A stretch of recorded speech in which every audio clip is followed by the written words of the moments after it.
The thunder rolls so close it rattles the glass. Somewhere in the blackout of the Ellison mansion, emergency generators thud alive, and the hall lamps glow the color of warm honey. Ava Quinn stands in the doorway of the master suite, rain in her hair, hands empty except for a folded towel and the nerve to step in. On the bed, Graham Ellison tries to sit, fails, and breathes like each inhale is a hill to climb. His jaw is clenched. The IV pole clicks. A monitor on the nightstand shows a soft green pulse. He will not go back to the hospital, he said it calmly when the paramedics packed their kit. No more white ceilings at 3 in the morning. No more strangers turning me into a chart. They left after stabilizing him. Everyone left. Everyone except Ava, who is paid to dust picture frames and change linens and keep to herself. Your fever is breaking, she says, voice even. She sets the towel across his forehead, then checks the time. 12:08 a.m. I can call Mrs. Delgado to relieve me. Graham swallows. His eyes are gray in the generator light. Do not leave. The words land heavy, too heavy, so he keeps going before the fear can drag them under. Ava, listen to me. I'm not asking for your body. I'm not asking for anything you would not give freely. I'm asking you to stay in this room just until morning. Talk if you want. Sit in the chair if you want. He shuts his eyes, reaches for the metronome app on his phone, taps, taps, taps until the rhythm stops shaking. I just do not want to die alone in a house I built for the wrong reasons. He has never spoken to her like this. She is the night maid who hums quietly down the hall, the one who folds towels into clean thirds, the one who takes the 5:40 a.m. bus to the community college where she studies nursing after work. Boundaries have kept her safe and solvent. Boundaries paid for her mother's inhalers last month. Boundaries say clock out at midnight. Ava drags the armchair closer and sits, spine straight, shoes squeaking from the storm. Door stays open, she says. You keep the blanket to your chest and you drink water when I ask. He almost laughs. Deal. She takes out a small sketchbook, the cover softened by use.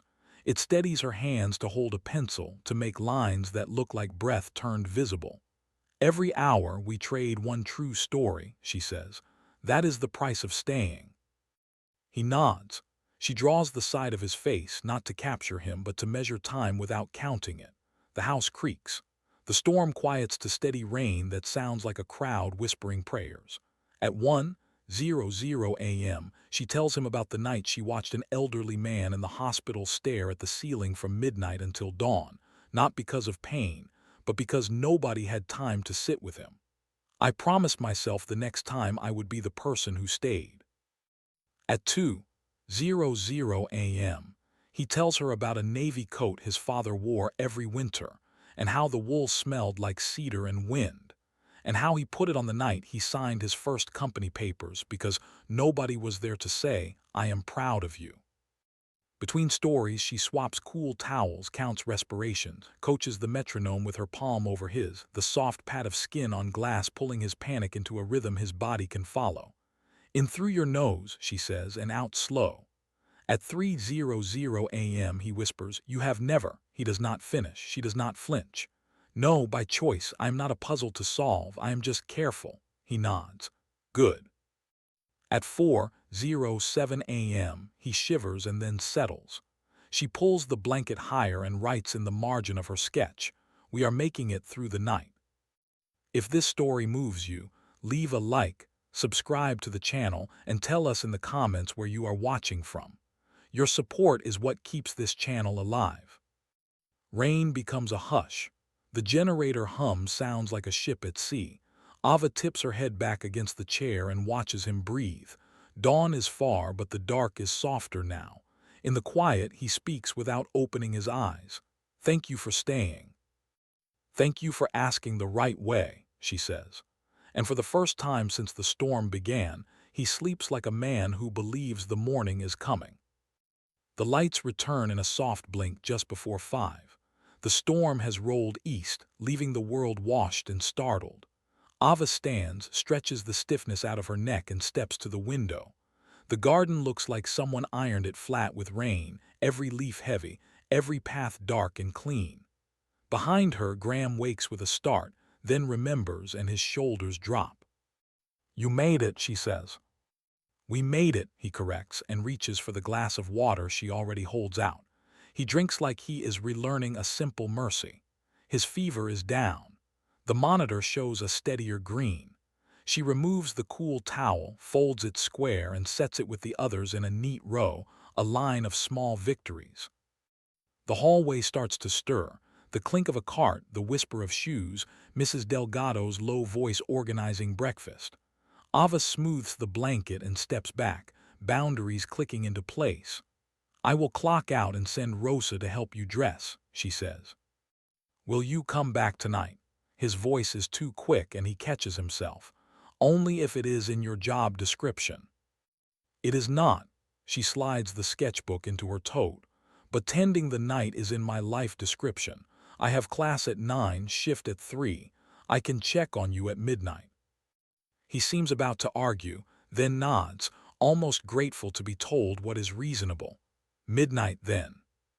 She leaves the room to log her hours. 2 steps into the corridor, she feels the odd calm that comes after a hard thing you did right. She signs the sheet, tucks her pen behind her ear, and turns toward the staff exit, and freezes. "Phones," whispers. Rosa's eyes go wide. On a wall-mounted television, a morning show runs footage shot through the mansion's front gates sometime during the night. Ambulance lights melting in the rain, a telephoto blur of the master suite's open door, a silhouette of Ava in a chair beside a bed. The lower third crawls. Dying tech tycoon not alone last night. Staff member seen AT bedside. Ava's stomach drops. "They did not show my face," Rosa says, trying to help, "but people will guess." Mrs. Delgado presses a hand to Ava's shoulder. "Go to the back door, keep your head down. I will handle this." Ava nods, breathes once, and slips out into morning that smells like metal and wet stone. On the bus, 2 teens scroll the same clip. She stares at her hands and chooses not to disappear.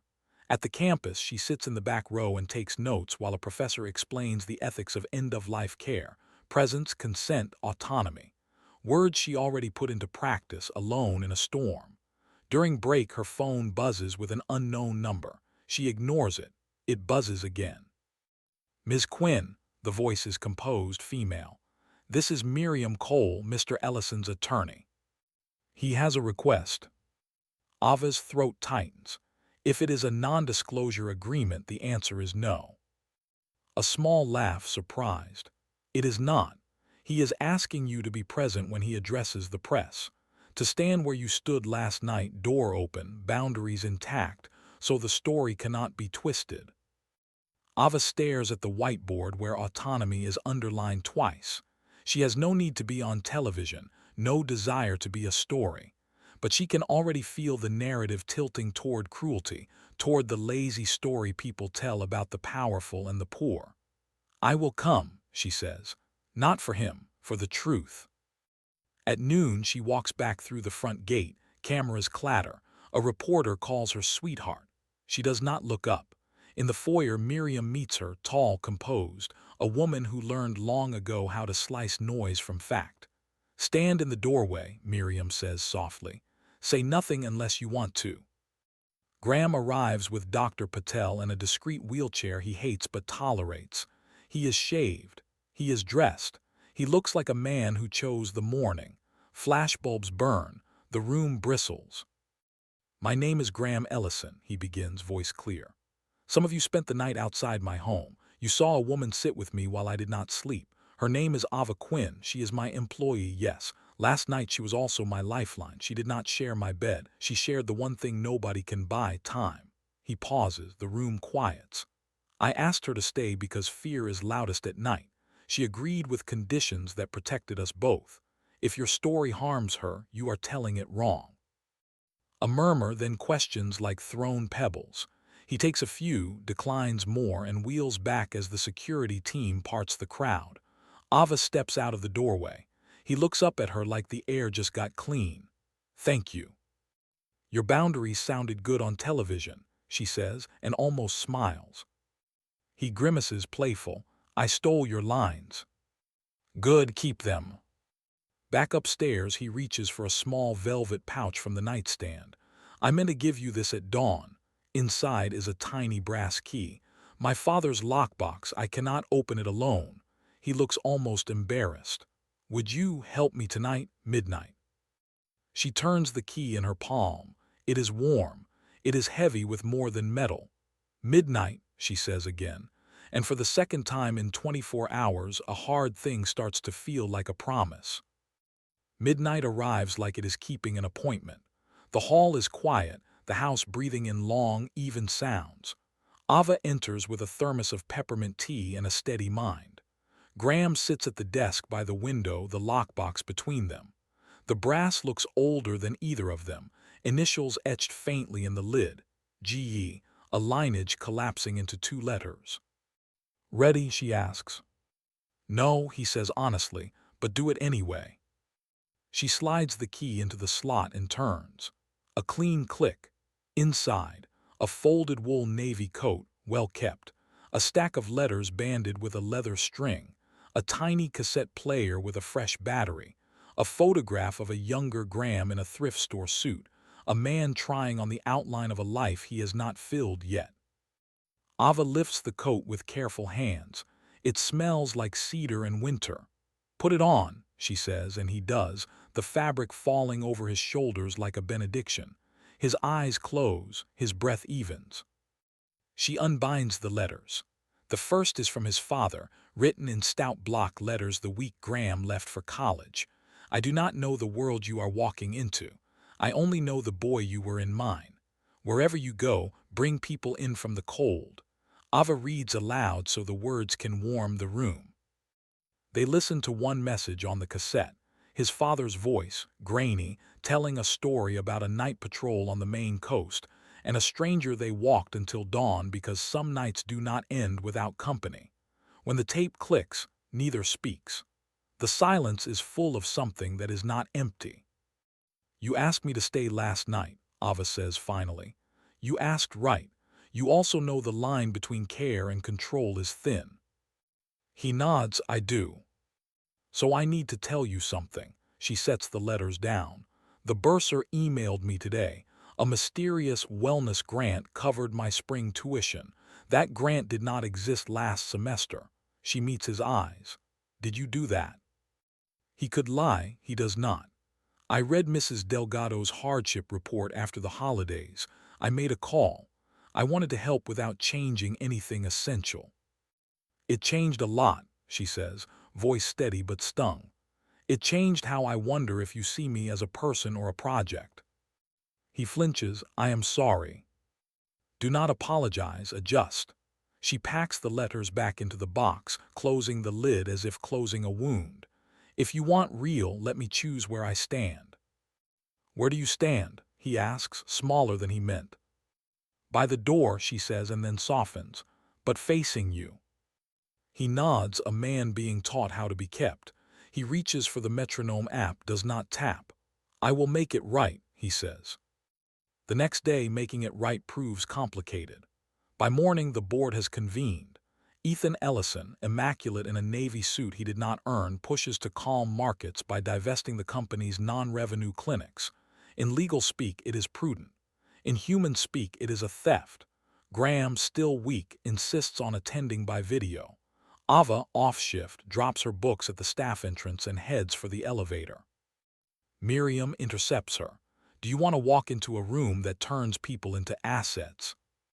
I want to keep people warm, Ava answers, even if it is a boardroom. They enter together. The table gleams. The city burns gold beyond the glass. Ethan leads with metrics. Shareholder value, quarterly headwinds, disciplined focus. He does not say the word clinic. He says footprint. He does not say patient. He says liability. Graham's face appears on the big screen, pale but clear. The clinics stay. Ethan smiles like a performer. Brother, you are brave, but bravery does not balance sheets. Ava steps forward uninvited. Heads turn because help does not usually speak in these rooms. She holds up a folder. This is not about bravery. It is about a promise I heard on a tape last night. Bring people in from the cold. She slides the folder across the table to Miriam, who snaps it open. Inside, emails and draft agreements Ethan buried in a cost containment directory, closing dates, severance scripts, a press release ready to publish at 4:00 p.m. Miriam looks up, eyes very calm. Ethan, did you order these? He blinks once, twice. It was exploratory. It is a knife, Miriam says, already sharpened. The room holds its breath. Graham clears his throat. Miriam, draw up papers to transfer voting control of the foundation, clinics, night care pilot, all of it to an independent trust. Chair, Ms. Cole. Vice Chair, Ms. Quinn. Effective today. Silence breaks into noise. Ethan sputters about fiduciary duty. A director objects on process. Miriam slides a form onto the table like a card in a final hand. Graham Ellison can make philanthropic transfers under Article 12 without board consent. She lifts a pen toward Graham's screen. Sign when my courier arrives. Ethan says something cruel enough that security moves its weight from one foot to the other. Ava does not raise her voice. Some nights end only because someone stayed, she says. Make this a company that stays. The courier arrives. The signature lands in a dark blue line. The clinics are safe. The night wing gets a budget. Ethan leaves, face unreadable, a man who will have to decide whether his story is ambition or repentance. When the door shuts, the table exhales. Graham closes his eyes. He looks older and younger at the same time. Ava, he says into the speaker, will you come home? I never left, she says, and for the first time all week the morning feels like it might hold. When a person begins to heal, rooms change shape. The master suite looks less like a sick bay and more like a place where a person could read a book with the window open. The first thing Graham does when his strength returns is wheel into the ballroom no one uses and ask the facilities team to remove the velvet ropes. Open it, he says. Let's turn night into a place. The plan builds itself out of the objects that got them here. The ballroom becomes the night wing on weekends. Low lamps, deep chairs, monitors tucked discreetly into side tables, a cabinet of warm blankets, chargers, tea, and a small upright piano. A sign by the door, you are not a burden. Dr. Patel volunteers protocols. Mrs. Delgado recruits volunteers. Miriam handles liability with a smile that suggests some risks are exactly the point. Ava trains the first batch of companions. We do not fix, we do not preach, we sit, we breathe, we count together if counting helps. We ask permission before we touch, we leave dignity intact. She looks down at her new badge, Ava Quinn, CNA, and feels each letter like a note that finally belongs in the song. On the first Friday night they open, a man in his 70s arrives with eyes that have not met anyone's in months. A teenager comes with her mother, the girl's head shaved, her hands too still. A woman brings a book and leaves it unopened, crying in quiet shoulder shakes no one tries to erase. Ava moves between them like a metronome in human form, steady, present, counting the seconds into belonging. At the piano, she plays the softest thing she knows, only when asked, only when the room needs it. Graham keeps to the edge those nights, not from pride but from awe. He stands by a column, coat on, watching presence do the work he always believed was a billboard and a write-off. At 2 a.m, a volunteer taps his elbow. She is asking for you. Ava sits with the teenager who cannot sleep. This is Mr. Ellison, she says. He knows something about bad nights. The girl studies him with the clean stare of someone who has no time for performance. Does it get less scary? No, he says, but it gets shared. He sits. The three of them breathe to a rhythm only they can hear. After a while, the girl's shoulders drop. The mother whispers thank you. Graham looks at Ava like a person who has just seen his own house for the first time. Days pass. Treatments end. His hair starts to return in stubborn, humorous ways. The board stops being a battlefield and becomes a place where people show up with arguments worth having. Ethan sends a letter, handwritten, no excuses, only a request to meet at the clinics and listen. Graham circles a date on the calendar and slides the letter into the lockbox beside the coat. There is one piece left. He knows it. She knows it. It is not a secret so much as a question waiting for context. On a soft evening in late spring, he asks her to walk the garden. The roses are back. The air smells like the first day of school. "I did not mean to turn your life into a headline," he says. "You did not," she answers. "You turned it into a choice." They stop by the bench where the storm had sounded like the ocean. He reaches into his pocket and produces her sketchbook, but it is heavier than before. Inside the front cover sits a simple ring, oval-cut stone set low, meant for hands that work. Between the pages are copies of schedules for the Night Wing's expansion, annotated in her handwriting, proof that this is more than a moment. "I'm not asking you to save me," he says. "You already helped me save myself. I am asking you to choose the nights with me, not just stay through them but lead them. Share a life that makes rooms safer just because we walked in." Her hand trembles not from fear but from the clarity of a thing that fits. She could talk about school, about money, about headlines. She does not. She talks about boundaries and how love is the most honest one. "Yes," she says softly, "but we keep the door open the way we always have, so people can find their way in." They do not kiss first. They laugh first, a small, astonished sound that feels like oxygen. Then they kiss, careful, certain, like the first note in a song that already knows how it ends. The wedding is not a spectacle. It happens not in a cathedral or a vineyard, but in the Night Wing on a Sunday afternoon, because the room has already held the most important vows. They have made. The chairs stay where they always are. The piano gets a small spray of wildflowers. Patients and volunteers fill the aisles. Mrs. Delgado cries into a neatly folded handkerchief. She will deny this for years. Miriam officiates with the precision of a contract and the heart of a friend. "Leadership," she says, "is what love looks like in public." Dr. Patel reads a poem written by a woman who survived the winter and decided to plant tomatoes. Ethan stands in the back row with his hands in his pockets like a man learning how to stand still. When the moment comes, Graham and Ava exchange vows that sound less like promises and more like policies, actionable, measurable, gentle. "I will not buy my way into your life," he says. "I will not shrink to fit your story," she says. "I will make room safer," he says. "I will leave dignity intact," she says. They slide rings onto fingers that have done harder work. The applause starts before anyone says, "You may," because permission is a thing this room has never needed to give.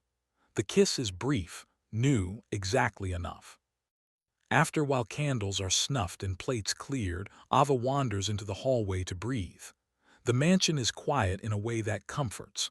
On the wall hangs a new frame, a photo of the Night Wing on opening night, a blur of people in soft light. Below it, a plaque reads, "In gratitude to all who stayed." Ethan appears beside her, tentative. "Congratulations." "Thank you," she says and means it.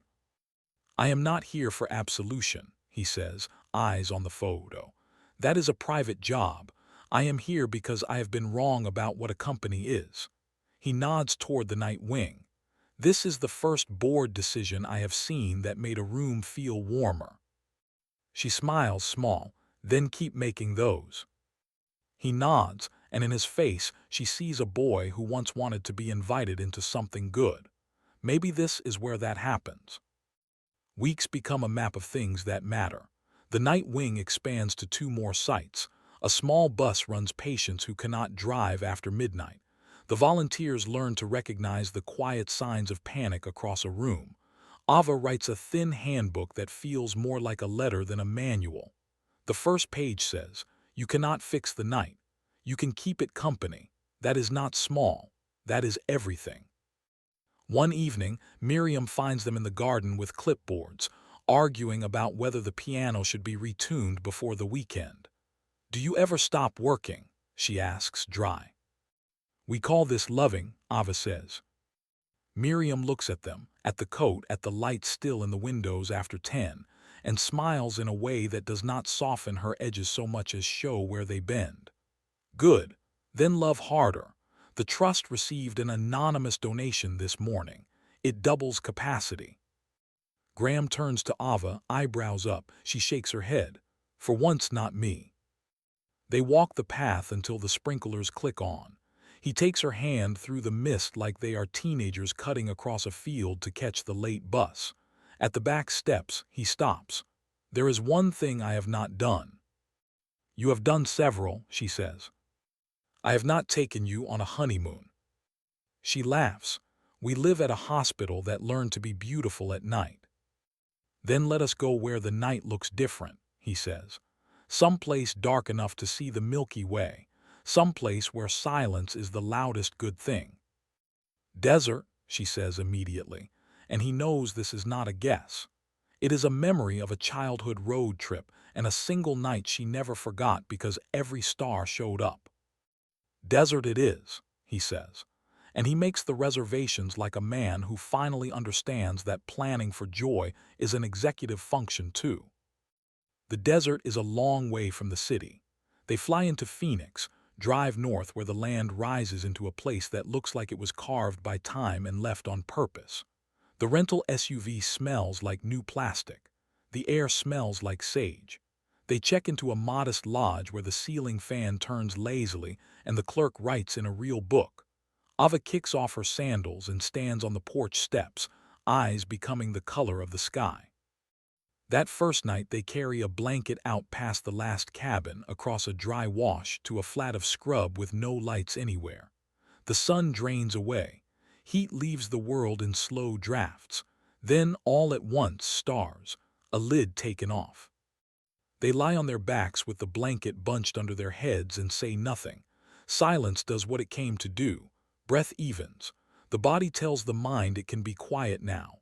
After a long time, Ava speaks. When I was a kid, she says, my mother and I were once stranded by a flat tire on a road like this. A rancher stopped and changed it and left us with a gallon of water and a bag of oranges. He said, night is not bad. Night is honest. Take care of it, it will take care of you. I believed him. Graham turns his face toward her. Your mother sounds like the kind of person who would make a room better by sitting down. She was, Ava says. On her last night, a volunteer sat with us. He did not fix it. He kept time. I decided then I would learn how to do that. I did not know I would meet a man who would build me a ballroom to practice. He laughs softly. The stars listen, pleased. We built it, he says. They fall asleep under the sky like it is a ceiling someone forgot to finish painting. Sometime near dawn, coyotes yip in the distance and the world blushes pink. They walk back to the lodge hand in hand, sand on their ankles, no hurry. Breakfast tastes like oranges. On the third day, his body reminds them that remission is not an erasure. Fatigue folds him, sudden, real. He lies down in the cool room while she reads on the porch and counts his breaths without thinking about it. When he wakes, she is still there. He says, I am sorry. For resting, she says, that is not a thing to apologize for. He nods, one more layer of performance scraped away. In the afternoon, they drive to a canyon overlook where the wind tastes like copper and distance. They stand at the railing. He takes a photograph, not of the view, but of her looking at it. On their last night, they bring the metronome app out under the stars and do not need it. He places the phone face down. She takes his hand like a conclusion. It is simple. It is complete. When they return home, the city looks less like a demand and more like a field ready for planting. The clinics hum with a new steadiness. The night wing has a waiting list of volunteers. Ethan meets them on a Tuesday afternoon with a notebook full of questions that actually listen. In the board minutes, the word liability shows up less. The words presence and outcomes show up more. One evening, the mansion hosts a small donor circle that is really an open house for skeptics. The same morning show that ran the worst headline months ago asks for an interview. Graham agrees on one condition. They film in the night wing. With lights low, with chairs where chairs are. The segment runs a week later. The lower third reads, "A company learns how to stay." He turns off the television and looks at Ava. It feels like the house is finally the right size.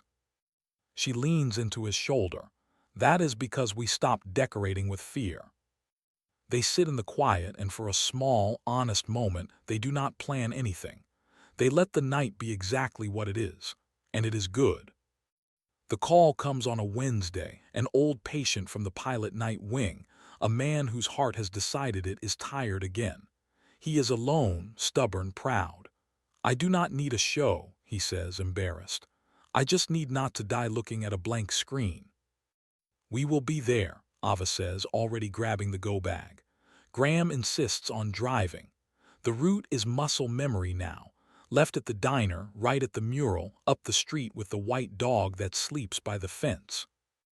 They enter a small apartment that smells like lemon oil and clean laundry. The patient, Mr. Raines, lies on a couch his daughter once picked out. He does not want morphine. He does not want sermons. He wants the metronome of another person's breath. Ava sets the pace. Graham sits where the daughter would sit if she were not 2 flights away for work she cannot afford to lose. "Tell me something true," Mr. Raines says after a while, voice like old paper. Graham thinks. "I used to be afraid of nights because I thought success was supposed to make them disappear. It does not, but company does." Mr. Raines smiles without using his mouth. "Then keep me company." They do. When the moment comes, it comes soft. No drama, only release. After, Ava tidies the blanket and opens the window 2 inches because her handbook says air matters. They leave a note for the daughter that says he was not alone. On the sidewalk, the sun is too bright for the tenderness of what just happened. They stand in the glare. Graham looks like a man holding both gratitude and grief in the same hand. "Thank you," he says to Ava, and then he does something he has not done yet. He cries in public quietly, like a person who finally trusts the world with what he is carrying. She stands with him until it is just the two of them again, and the city returns to its noise without touching them. That night the night wing is busier than usual. News travels in ways nobody can quantify. A woman arrives who once called it ridiculous. She sits. She stays. She leaves with her shoulders lower and her eyes less shiny. On the way out, she touches the plaque, in gratitude to all who stayed.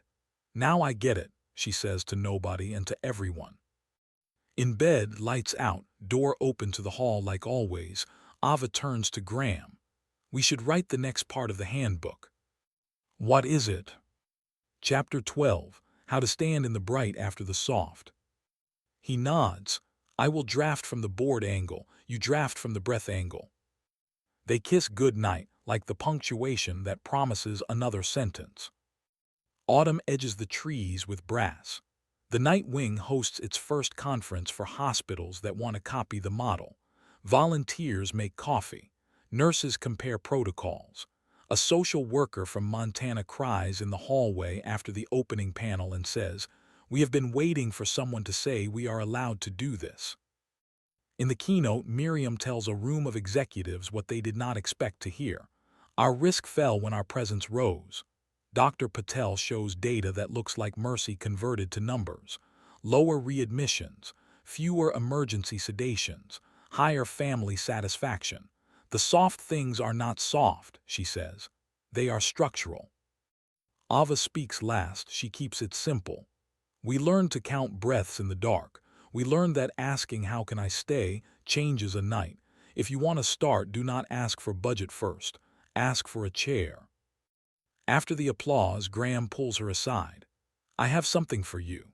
He leads her to the small office off the ballroom that used to be a coat closet. It is different now. Walls painted the color of mourning, a corkboard covered with hand-drawn thank you notes from people who do not write thank you notes, a shelf where the lockbox sits open, empty of secrets. On the desk lies a framed certificate. Ava Quinn, Director of Night Care Programs, Ellison Foundation.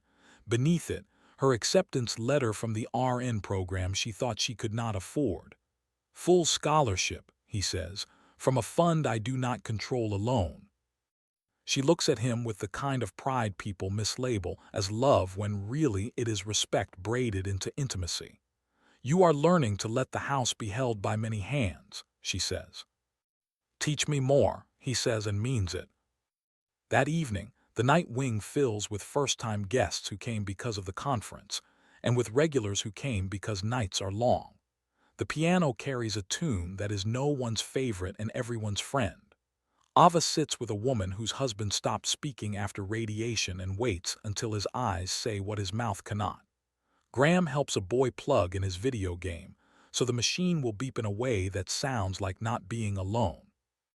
On the drive home, windows down in the crisp air, they pass a diner with a neon sign that reads open 24 hours. "We are that," Ava says. "We are," Graham answers, and for once he does not think in metrics. He thinks in chairs. Winter comes soft and early. The house does not notice in the old way because warmth is no longer a trick the thermostat performs. It lives here now. On the anniversary of the storm, they gather in the night wing at midnight. Volunteers, patients, staff, Ethan, Miriam, Dr. Patel. Mrs. Delgado in a sequined cardigan she swears is practical. Ava opens her sketchbook. The first page says we are making it through the night. She turns to a fresh sheet and draws the room. Lamps like moons, chairs like safe harbors, faces lit from within by something that is not electricity. She closes it and tucks it into Graham's palm. He clears his throat, not to give a speech, but to say something ordinary in a way that will last. "Thank you for staying," he tells the room. "You taught me that leadership is not the absence of fear. It is the presence we offer one another anyway." He looks at Ava. She looks back, steady as breath. He takes a small ring box from his pocket, not grand, just true, and sets it on top of the sketchbook she gave him months ago. "For every night to come," he says. She nods. They do not perform. They live. The room claps because that is what rooms do when they witness something that belongs to them too. Outside, snow begins without fuss. Inside, the metronome app stays silent because the room knows the rhythm now. Someone laughs. Someone sleeps for the first time in days. Someone writes a note on the board, "You stayed. So did I." The camera of the world, if it were watching, would see a billionaire and a maid who refused to let those words be the beginning or the end of anything. It would see a house that learned how to be worth the light it uses. It would understand that millionaire stories can be about justice that looks like chairs and blankets and people who count the seconds together until morning. When the snow is thick enough to mute the street, Ava leans into Graham and whispers the line she keeps at the bottom of her heart. "Night is not bad. Night is honest. We take care of it. It takes care of us." He answers the only way it deserves, "Until morning."